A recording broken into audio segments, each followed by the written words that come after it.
Hello friends, study with Verma classes में आपका स्वागत है। फ्रीडम स्ट्रगल सीरीज में हम सामाजिक एवं धार्मिक सुधार आंदोलन का अध्ययन कर रहे हैं और इसके अंतर्गत आज के सेगमेंट में हम रामकृष्ण मिशन एवं स्वामी विवेकानंद पर चर्चा करेंगे।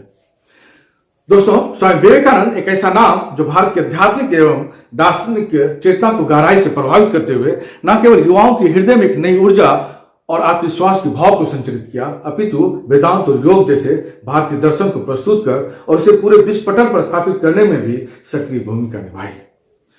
कलकत्ता में नरेंद्र नाथ दत्त के रूप में जन्मे स्वामी विवेकानंद बचपन से ही दर्शन, धर्म, इतिहास एवं विज्ञान सहित विषयों की विस्तृत श्रृंखला में गहरी रुचि दिखाई।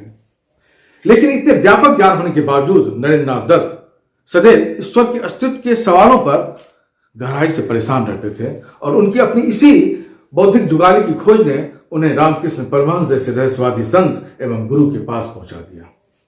कहा जाता है कि नरेंद्र नाथ दत्त एवं रामकृष्ण परमहंस के बीच पहली मुलाकात सुरेंद्रनाथ मित्रा के घर पर जब हुई तो रामकृष्ण परमहंस ने उनसे गाने का अनुरोध कर दिया। रामकृष्ण परमहंस स्वामी विवेकानंद की गायन प्रतिभा, उनकी आध्यात्मिक क्षमता एवं तीव्र जिज्ञासा वाले भाव से अत्यधिक प्रभावित हो उठे और उन्होंने नरेंद्र नाथ को नारायण कहकर संबोधित किया, जिसका अर्थ है धरती पर मानवता के दुख को दूर करने के लिए अवतरित होना।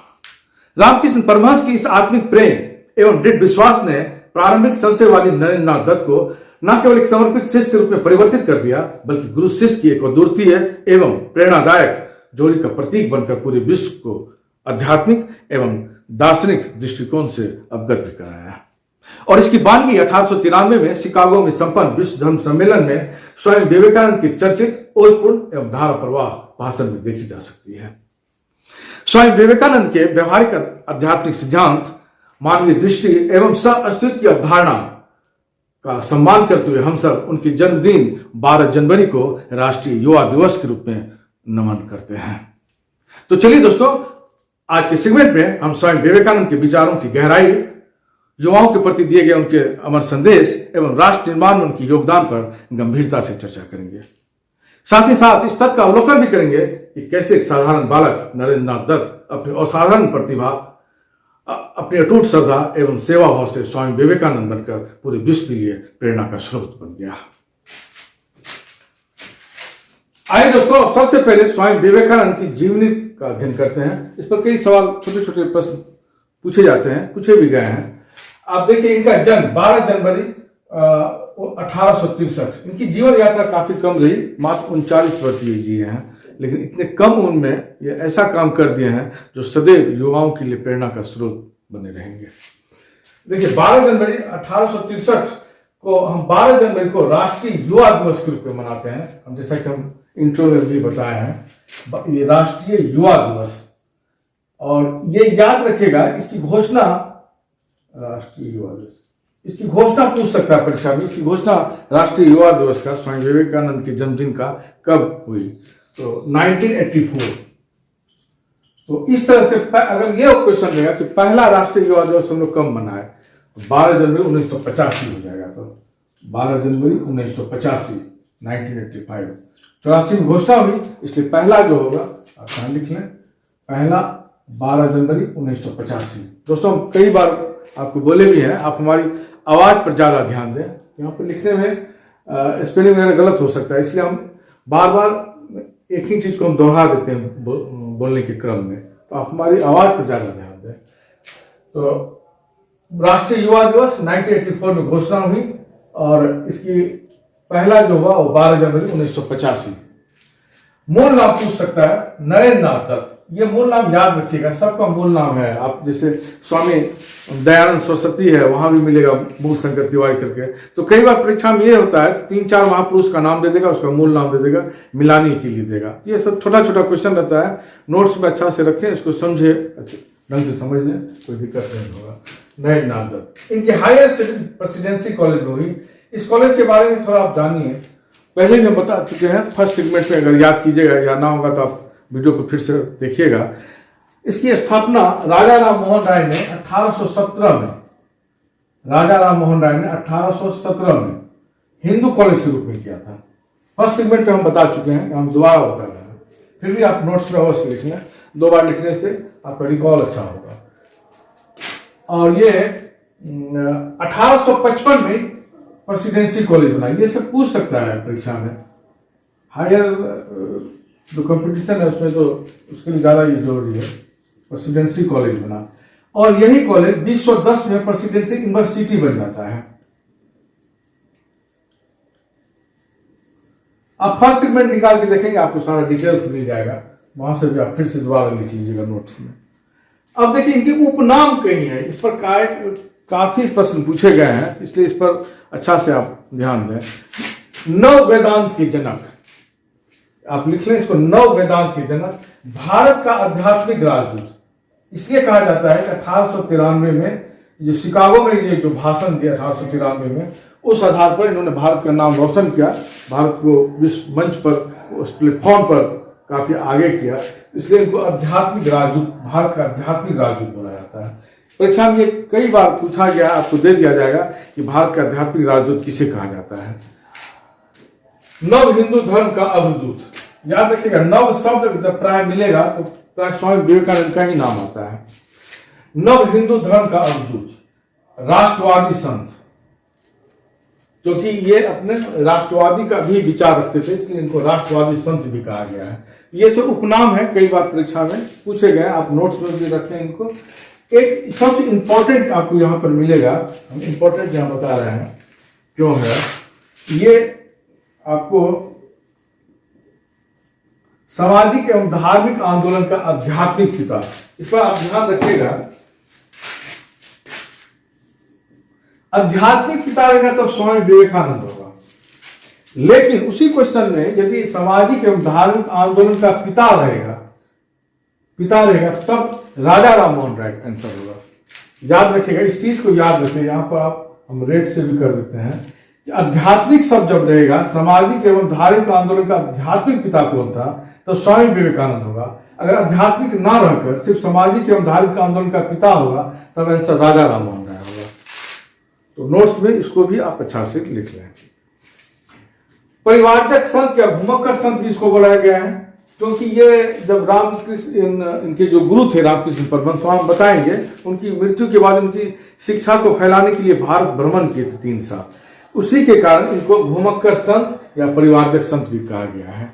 इतना ही नहीं, विदेश में भी जब शिकागो में विश्व धर्म सम्मेलन भाषण दिए तो वहां भी उन्होंने लगभग 2 बार गए थे विदेश, वो भी बताएंगे। 4.5 साल टोटल वो रहे, फर्स्ट टर्म में 3 साल रहे, बाद में फिर 1.5 साल के लिए गए थे, तो वहां भी पूरा भ्रमण किए थे।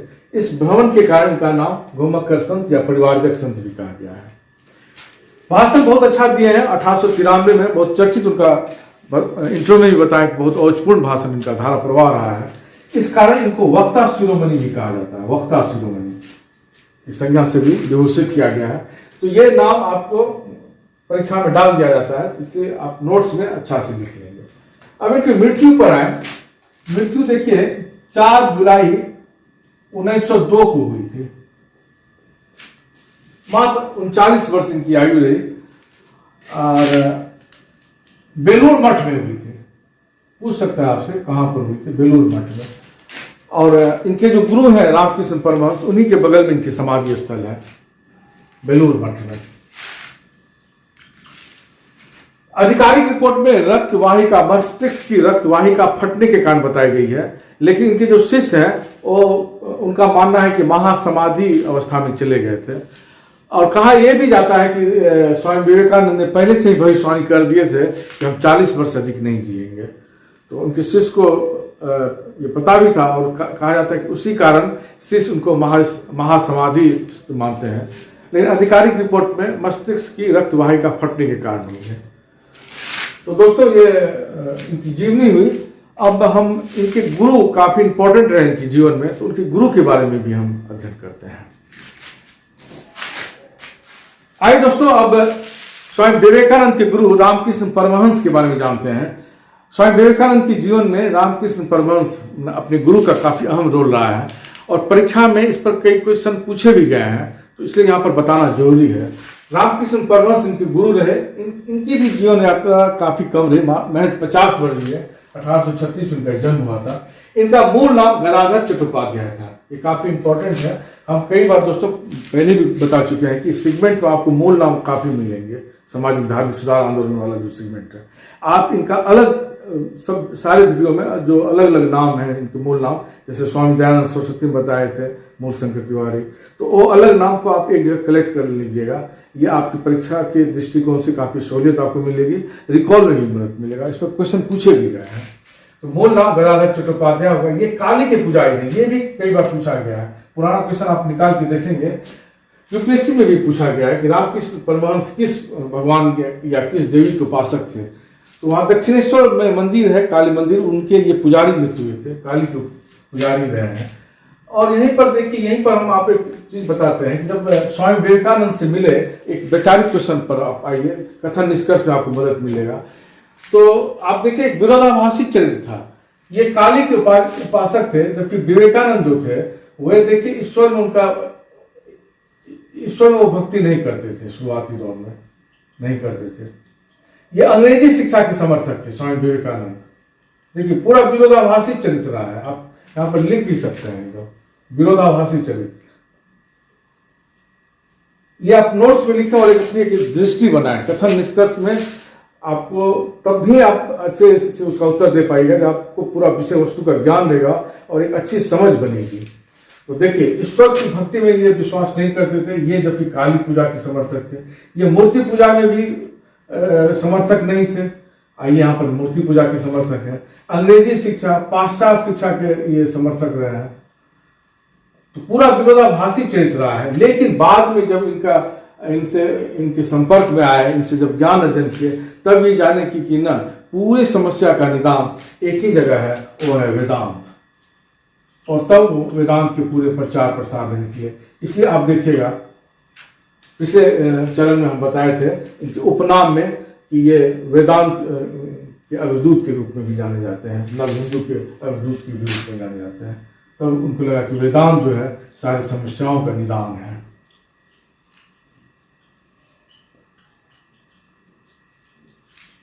अब आइए यहाँ पर दोस्तों, इनकी शादी बहुत कम एज में हो गई थी। जब ये 23 वर्ष के थे तो इनकी शादी शारदा देवी से हुई थी। शारदा देवी महज 5 वर्ष की थी उस वक्त। शारदा देवी नाम लिख लें, इस पर भी क्वेश्चन पूछे गया है। और ये तभी 23 वर्ष के थे। तो लेकिन 18 वर्ष तक ये अपने माँ बाप के साथ ही रहे, यानी कि 18 वर्ष के बाद जाके ये रामकृष्ण के पास आए, अर्थात तब तक इनकी आयु 36 वर्ष हो गई थी। लेकिन एक अनोखा रिश्ता दोनों के बीच बना। दोनों ने दाम्पत्य संबंध का रिलेशन ना करके ब्रह्मचर्य का पालन किया। बहुत अनोखा रिश्ता बना है, ये याद रखिएगा। आप लिख भी सकते, नोट्स में लिख लें, अनोखा रिश्ता लिखें, आप समझ जाएंगे। और ब्रैकेट में दे दें ब्रह्मचर्य का पालन करना। और अपनी पत्नी शारदा देवी को ये दिव्य मां का अवतार बताए, दिव्य मां का अवतार।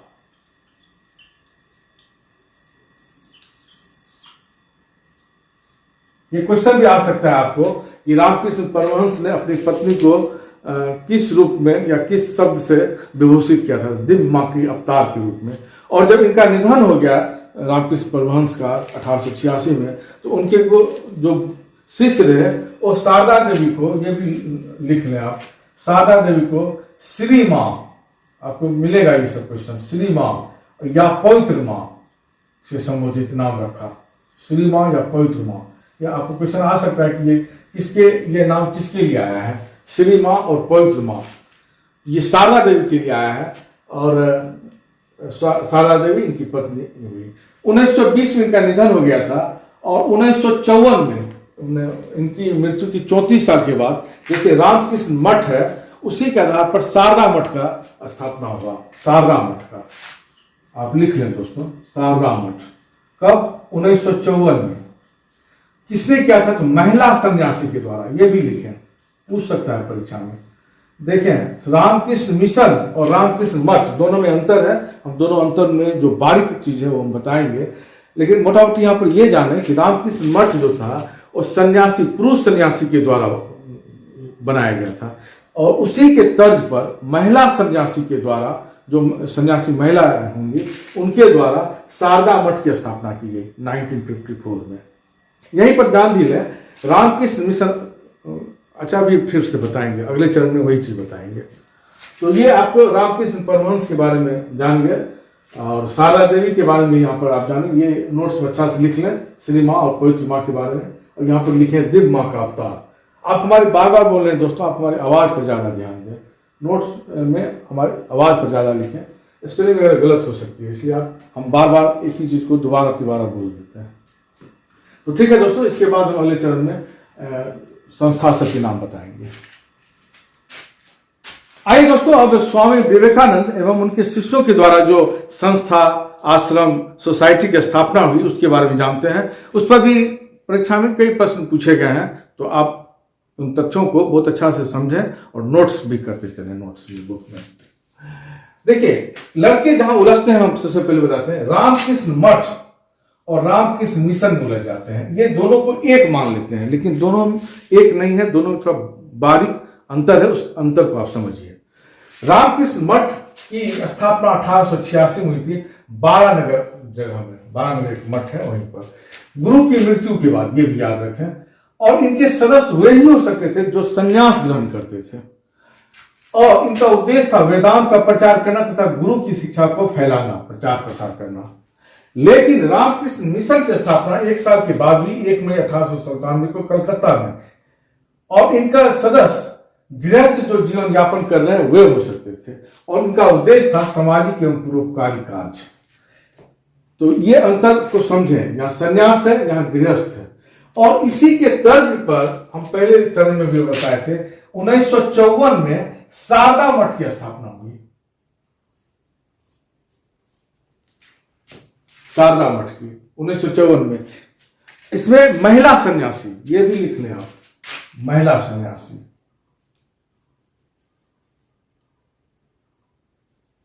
इसी के तर्ज पर हुआ था, यहां पुरुष सन्यासी हो गया रामकृष्ण मठ में, महिला सन्यासी की इसी के तर्ज पर शारदा मठ की स्थापना हुई।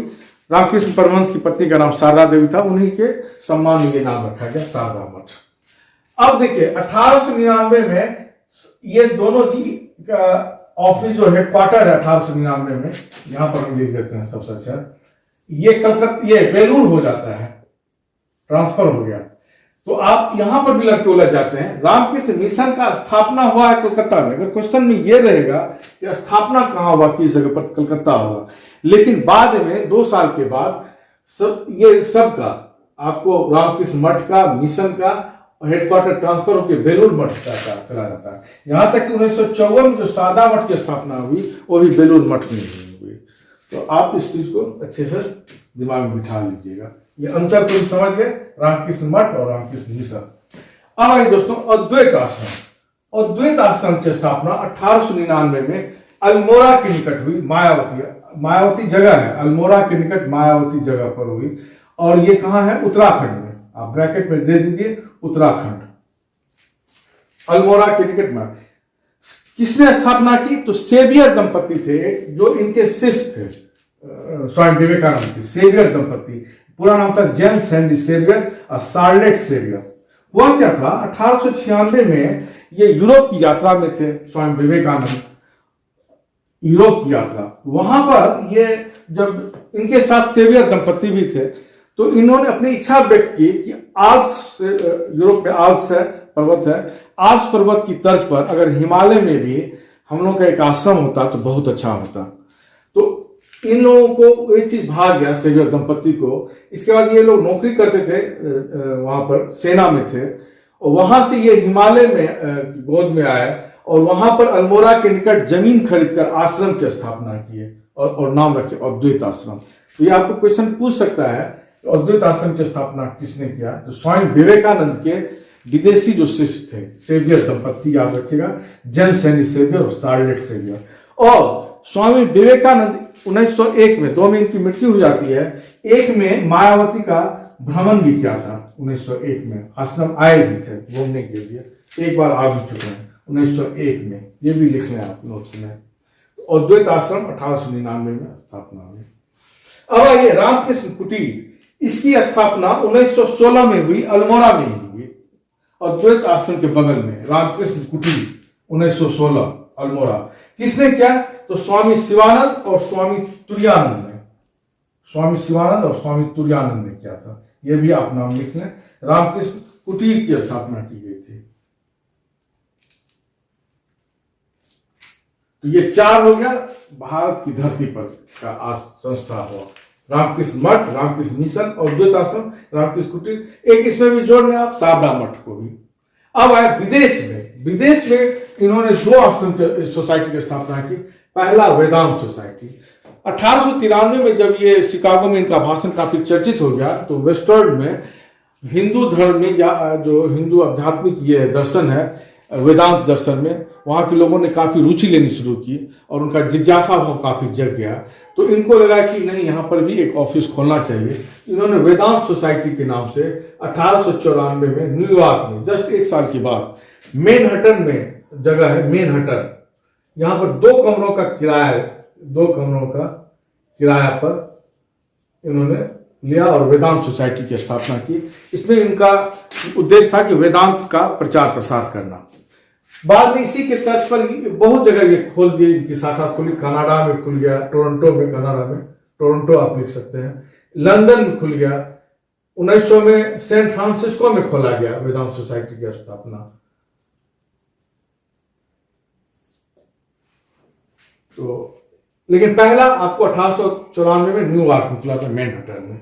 ये आप लिख लें, उद्देश्य भी लिख लें, नाम से ही स्पष्ट है, वेदांत का प्रचार प्रसार करना।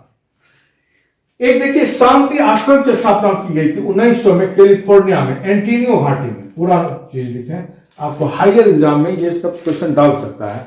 कैलिफोर्निया तो सब लड़के पढ़ते हैं कि कहां पर, तो एंटीनियो घाटी याद रखिएगा। यहीं पर इनकी एक आपको शिष्या थी, मिस मिन्नी बुक, नाम याद रखिएगा, मिस मिन्नी बुक। इन्होंने 160 एकड़ जमीन दिया यहां पर एंटीनियो घाटी में।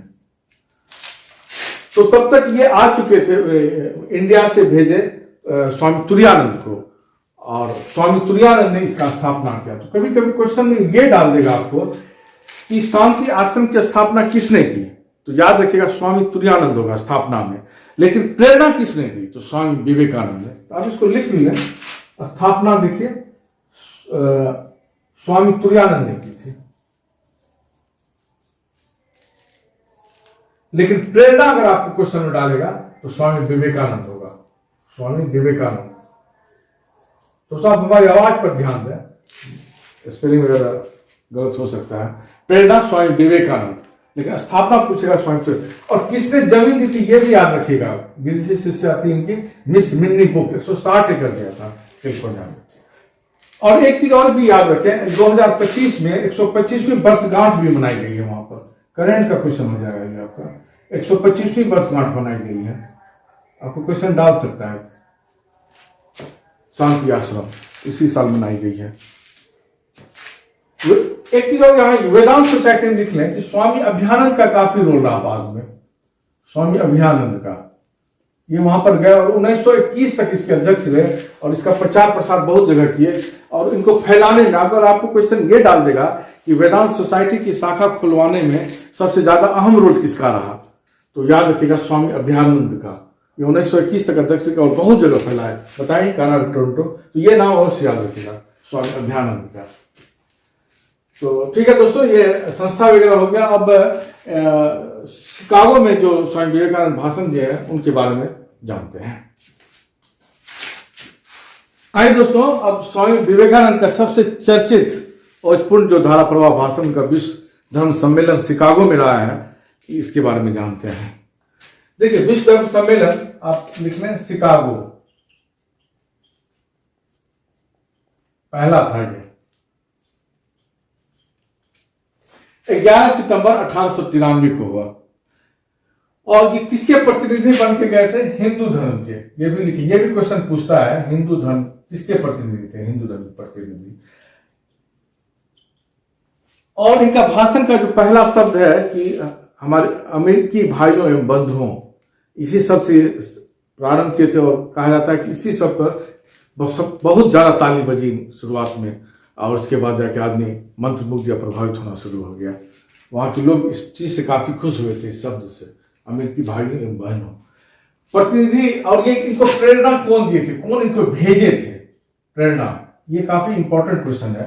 खेतरी के राजा थे कुंवर अजीत सिंह, महाराजा अजीत सिंह, वही इनको भेजे थे। और आप लिख लें प्रेरणा, खेतरी की रियासत, खेतरी रियासत के राजा थे कुंवर अजीत सिंह।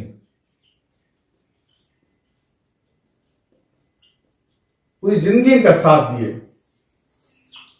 इनसे मुलाकात 1891 में माउंट आबू में हुई थी, सबसे पहली मुलाकात।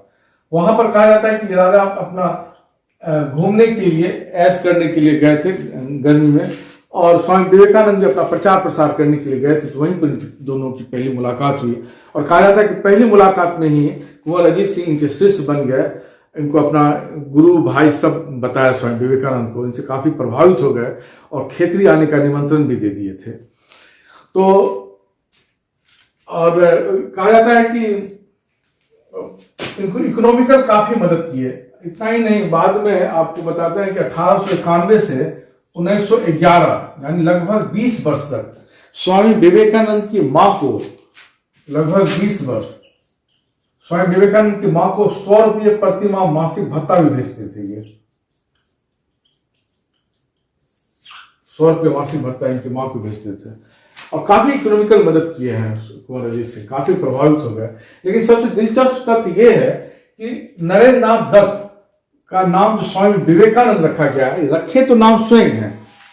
आपसे क्वेश्चन ये पूछ सकता है कि स्वामी विवेकानंद को स्वामी विवेकानंद नाम रखने का लेकिन कौन प्रेरणा दिए? तो प्रेरणा यही दिए थे कुंवर अजीत सिंह कि आप अपना नाम को चेंज कर लें और स्वामी विवेकानंद बन के वहां पर जाएं शिकागो में। तो अगर नाम पूछेगा कि नाम कौन रख दिया था, तो नाम स्वयं रखे थे, और लेकिन प्रेरणा दिए थे कुंवर अजीत सिंह। यहां पर एक दिलचस्प तथ्य और ये है कि ये स्वामी विवेकानंद से पहले स्वामी सच्चिदानंद नाम रखे थे। ये सब चीज थोड़ा जान जाए, आपको जानना भी चाहिए। स्वामी सच्चिदानंद नाम रखे थे, लेकिन कहा जाता है कि स्वामी सच्चिदानंद,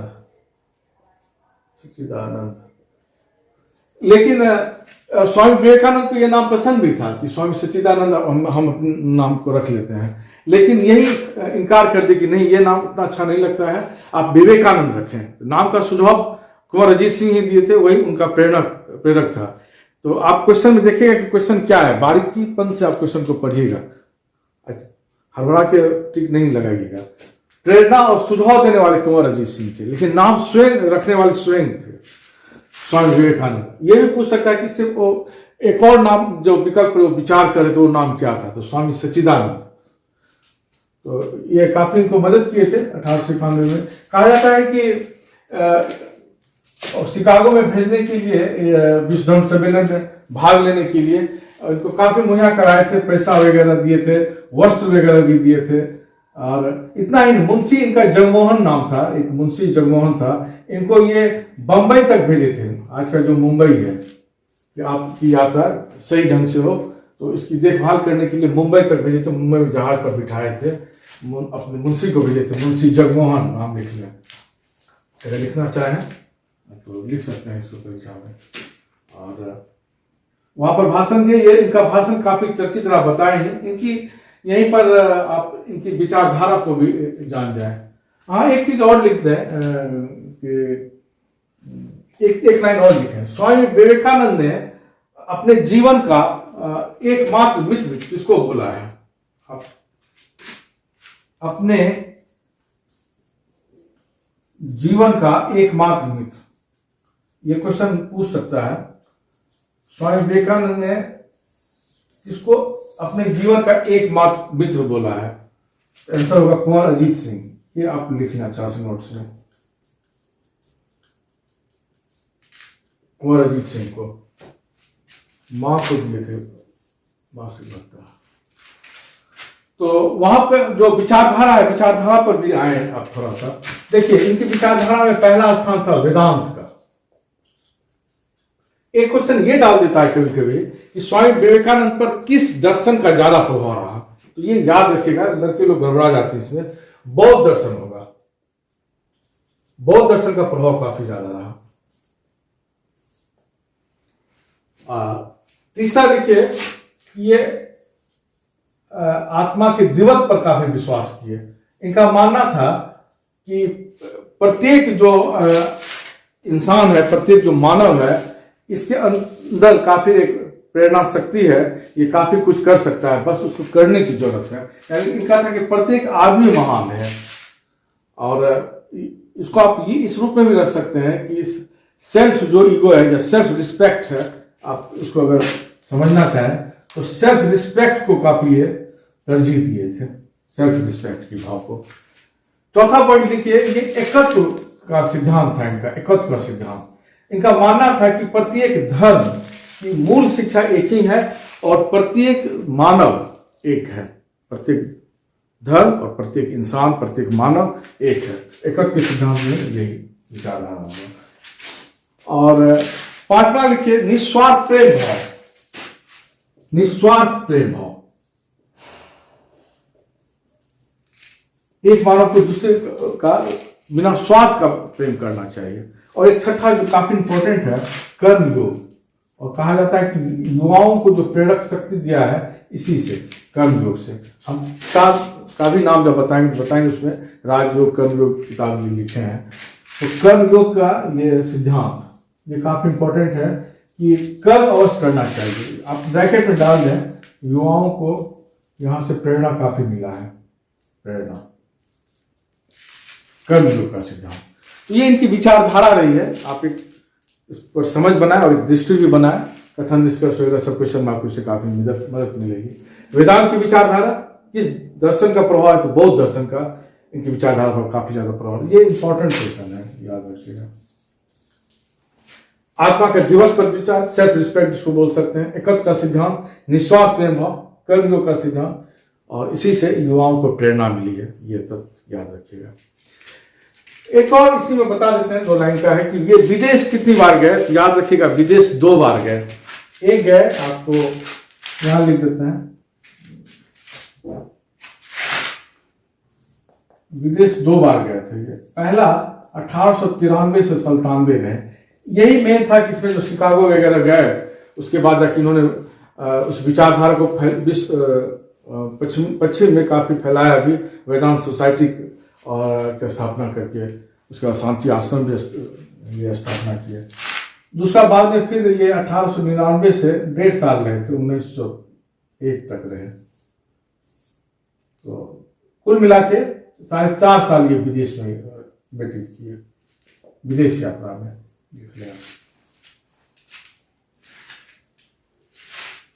तो ये चरण समाप्त हो गया। आइए दोस्तों, अब इनके द्वारा रचना की गई कुछ किताब के बारे में अध्ययन करते हैं।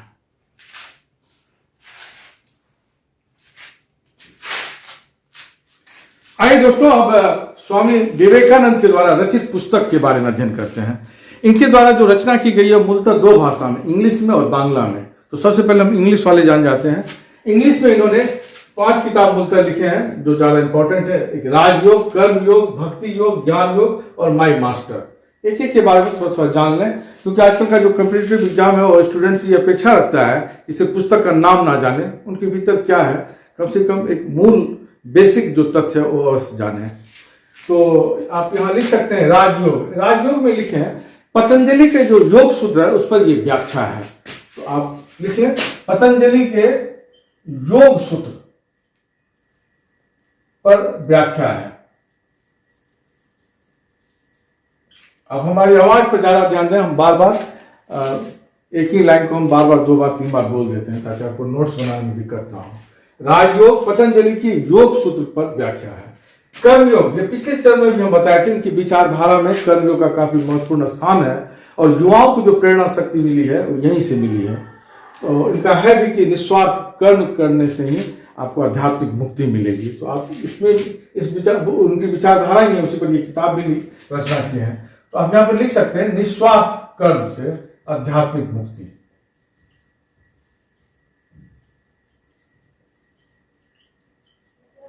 भक्ति योग, ईश्वर की भक्ति एवं प्रेम से आध्यात्मिक शांति।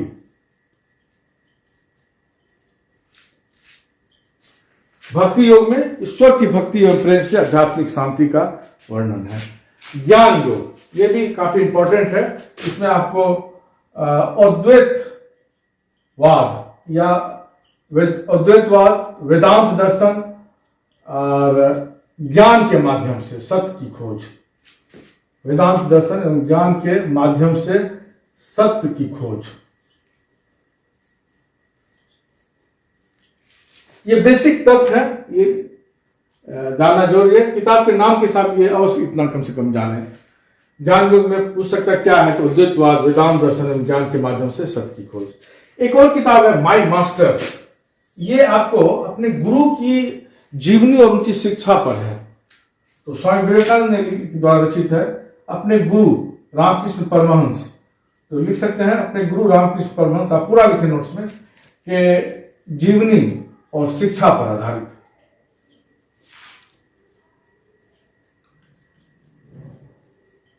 पुस्तक का ये माय मास्टर। अब आइए दोस्तों बांग्ला में लिखे हैं भारतीय शक्ति पूजा। भारतीय शक्ति पूजा, शक्ति पूजा। दरअसल इस किताब में कहा जाता है कि इनके गुरु जो रामकृष्ण परमहंस थे, काली जी के उपासक थे, तो उसी को बेस बना के ये इसमें लिखे हैं भारतीय शक्ति पूजा। और उस वक्त के जो भारत में राष्ट्रवादी की भी भावना है वो भी उसमें अप्रत्यक्ष रूप से उसमें डाला गया था। तो याद रखिएगा भारतीय शक्ति पूजा। दूसरा बांग्ला में लिखे हैं प्राच्य और पाश्चात्य। प्राच्य और पाश्चात्य, इन दोनों में पाश्चात्य, स्वामी विवेकानंद की शुरुआत में पाश्चात्य शिक्षा या पाश्चात्य वगैरह पर काफी इनकी अग्रशीलता भी रही, तो उसी का ये उसमें तुलना किए हैं प्राच्य और पाश्चात्य का। तीसरा बहुत इंपॉर्टेंट है वर्तमान भारत। एक लाइन आपको क्वेश्चन में पूछा भी गया है कि मैं समाजवादी हूं, स्वामी विवेकानंद ने किस किताब में इसका उल्लेख किया गया, समाजवादी विचारधारा का। तो वर्तमान भारत, ये इसमें अवश्य अब लिखें आप, समाजवादी विचारधारा, समाजवादी विचारधारा का वर्णन किया है। एक लाइन और लिख रहे हैं इसमें कि मैं समाजवादी हूं, ये क्वेश्चन पूछा गया है, मैं समाजवादी हूं, किस किताब में ये है। तो वर्तमान भारत, ये इंपॉर्टेंट किताब है, बांग्ला में है स्वामी विवेकानंद के। आइए दोस्तों अब स्वामी विवेकानंद के विदेशी जो शिष्य रहे उसके बारे में अध्ययन करते हैं। अपनी विचारधारा से ये पश्चिम में लोगों की काफी रुचि अध्यात्म में और वेदांत में बढ़ाई, इसी कारण विदेश में इनकी काफी ज्यादा फैन फॉलोअर हो गया था। तो उस पर काफी क्वेश्चन भी पूछे जाते हैं, तो चलिए उस पर एक नजर डालते हैं। सबसे इंपॉर्टेंट है सिस्टर निवेदिता, इसका नाम भी पूछता है कभी कभी, मार्गरेट एलिजाबेथ नोबेल। हालांकि आपको परीक्षा में एलिजाबेथ नहीं रहेगा, मार्गरेट नोबेल भी रहेगा, तो लेकिन आप पूरा नाम नोट्स में लिखें, मार्गरेट एलिजाबेथ नोबेल। ये आयरिश महिला थी और ये इनको नाम निवेदिता स्वामी विवेकानंद नहीं दिए थे। इसका अर्थ होता है ईश्वर को समर्पित। आप लिख लें इसको भी, ईश्वर को समर्पित। और पूरा का पूरा ये जिंदगी अपनी भारत में रहकर आयरिश महिला थी, स्त्री शिक्षा, लड़कियों की जो शिक्षा है उस पर ज्यादा ध्यान लगाई। आप लिख सकते हैं किसके लिए जानी गई, लड़कियों की शिक्षा, स्त्री शिक्षा पर। ये अवश्य लिखे नोट्स में। इसी के साथ साथ इस नाम को भी पढ़ें, सिस्टर क्रिस्टीन, इसलिए हम साथ साथ दिए हैं सिस्टर क्रिस्टीन। ये अमेरिकी शिक्षिका थी और स्वामी विवेकानंद की शिष्य बनी और बाद में सिस्टर निवेदिता के साथ लड़कियों की शिक्षा के लिए काम करने लगी। आपको एक क्वेश्चन यहां पर बनेगा कि वह कौन थी जो सिस्टर निवेदिता के साथ साथ स्त्री शिक्षा पर बहुत ज्यादा काम की, सिस्टर निवेदिता के साथ रहकर। तो याद रखिएगा सिस्टर क्रिस्टीन है, ये अमेरिकी शिक्षिका थी, अमेरिकी शिक्षिका। ये साथ साथ काम किए, इस टाइप का ये आपको क्वेश्चन बन सकता है। आप इसका एक पूरा नाम लिख लें, क्रिस्टीन ग्रेट स्टीडल। इसका पूरा नाम था क्रिस्टीन ग्रेट स्टीडल, इसका नाम था मार्गरेट नोबेल। आप हमारी आवाज पर जाएं दोस्तों, स्पेलिंग गलत हो भी सकता है। मार्गरेट नोबेल, इसका नाम क्रिस्टीन ग्रेट स्टीडल। अब जे गुडविन, ये ब्रिटिश आशुलिपिक था।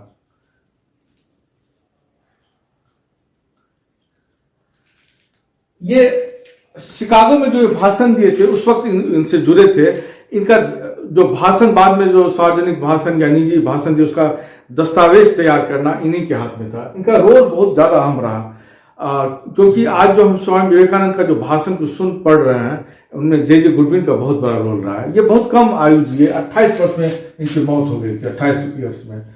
ऊटी में हुई थी, तमिलनाडु में, स्वास्थ्य लाभ के लिए वहाँ गए थे, वहीं पर इनकी मृत्यु हो गई।